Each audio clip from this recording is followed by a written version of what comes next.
tegangan yang dihasilkan oleh generator ya. Ini kabel dari generator ya.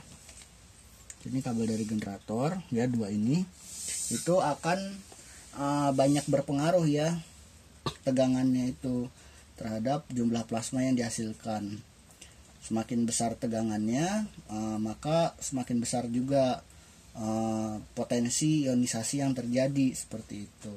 Di samping nanti ada kuat arus ya atau ampere yang menandakan seberapa banyak elektron yang bisa dihasilkan ya di situ. Di samping juga tegangannya. Karena apabila tegangannya besar, maka kuat arusnya kecil, terlalu kecil, maka itu akan jauh lebih kecil juga plasmanya dibandingkan apabila kita bisa membangkitkan tegangan tinggi yang kuat arusnya juga tinggi seperti itu. Maka nanti di sana ada namanya tegangan, kuat arus dan juga watt ya atau daya seperti itu. Dan dayanya ini kurang lebih untuk plasma yang sudah pernah saya kerjakan sejauh ini, wattnya itu kisaran 100 watt ya, 100 watt. Kemudian saya pernah sampai di 200 watt tapi itu belum stabil, tapi kisarannya ada di 100 watt ya, seperti itu. Dan kemudian di sini kita akan bisa lihat ya, ada yang namanya, nanti kita bisa bicarakan yang namanya plasma density ya. Plasma density itu adalah jumlah plasma yang terbentuk di suatu luasan area ya, suatu luasan area. Jadi kalau teman-teman lihat ya, di sini ada luasan area sejauh ini dari pakunya, maka plasma yang terbentuk itu berapa watt untuk per sekian sentimeter persegi. Jadi katakan teman-teman jika punya ini, katakan reaktor ini efisien ya 100%, menghasilkan 100 watt plasma seperti itu, maka itu dibagi dengan luasan area ini ya. Luasan area ini katakan ini mungkin perkiraan saya adalah di sekitar 700 cm persegi, maka current density-nya adalah sekitar 0,16 watt per centimeter persegi seperti itu ya. Maka kalau kita konversi akan sekitar 1600 watt per meter persegi. Oke, seperti itu. Nah, itu mengenai mengenai plasma density. Nah, jadi di sana nanti akan berpengaruh juga berapa luas area ini ya, berapa luas area ini terhadap plasma yang dibentuk gitu. Nah, di samping nanti reaktor ini berpengaruh, yang tidak kalah penting adalah generatornya ya. Jadi generatornya itu harus bisa menghasilkan tegangan tinggi dengan watt yang kalau bisa besar seperti itu, karena wattnya itu akan berpengaruh terhadap jumlah ampere yang dihasilkan seperti itu. Jadi di sini bentuknya ya seperti ini.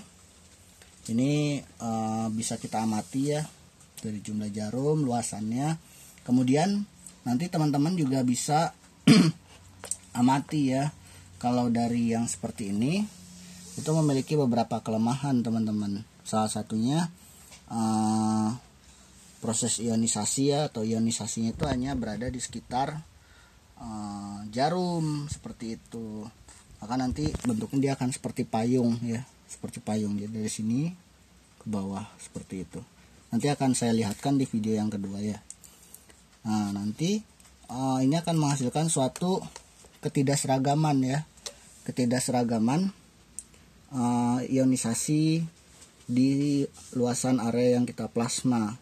Jadi katakan kalau kita mau memplasma kain seluas ini, maka kita plasmakan dengan elektroda seperti ini, maka dia nggak akan bisa rata ya, karena ionisasinya dia hanya berada di kisaran ujung-ujung paku ini seperti payung ya. Dan itu perlu optimisasi yang lebih lanjut ya untuk mendapatkan treatment yang serata mungkin ya, seuniform mungkin. Itu satu tinjauan ya dari ini. Kemudian selain dari jumlah jarum atau paku ya, jumlah lancip ya, jumlah lancip, kemudian luasan area, ada juga yang dikatakan dengan jarak teman-teman. Jadi seperti yang kita udah lihat tadi ya, ini biasanya akan diberikan suatu jarak ya antara dua elektroda ini seperti ini. Ini saya sementara aja ya untuk memperlihatkan demonstrasi awal ya. Ini saya bahannya styrofoam ya, dia isolator, jadi dia tidak konduktif ya, tidak konduktif. Ini juga sama. Nah biasanya dia akan diberi jarak seperti ini teman-teman ya, jadi dia berjarak ya antara jarum dengan yang datarnya di bawahnya, dia diberi jarak. Nah jarak ini juga akan berpengaruh besar ya teman-teman ke karakteristik atau hasil plasma yang dibentuk di sini di reaktor ini. Kalau jaraknya dia terlalu jauh, maka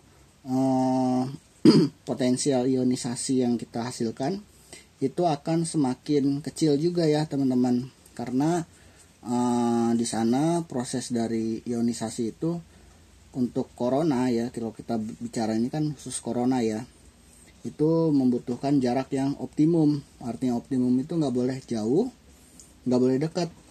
Kalau terlalu jauh dia nggak ada ionisasi ya, atau bahkan kecil ya, bahkan kecil. Tapi kalau terlalu dekat dia akan menjadi spark seperti itu. Nanti di video selanjutnya akan saya coba lihatkan ya ke teman-teman mengenai apa yang dimaksud jarak terlalu jauh dan jarak terlalu dekat seperti itu. Tapi di sini saya sampaikan bahwasannya jarak dari elektroda lancip ke datar ini dia sangat berpengaruh ya terhadap hasil ionisasi plasma yang terbentuk di reaktor seperti itu. Maka di sini menjadi satu tinjauan yang menarik ya. Peneliti-peneliti banyak yang meninjau nih di sini mengenai